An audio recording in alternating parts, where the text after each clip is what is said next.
Ana bu 100 ming so'mlik pul va bu soxta. Xo'p, kecha Toshkentdan Samarqandga keldim.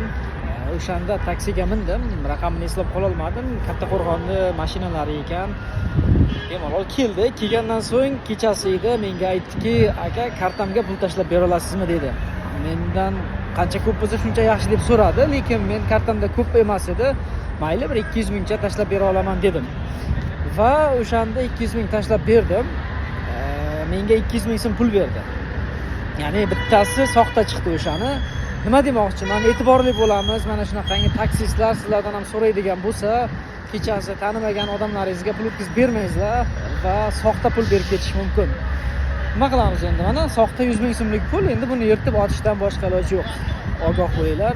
Agar O'zbekistonda mana shu viloyatdan viloyatga qatnaydigan bo'lsangiz, men Toshkent viloyatidan Samarqandga qatnaganimda shunaqa holat yuz berdi. Hayronman.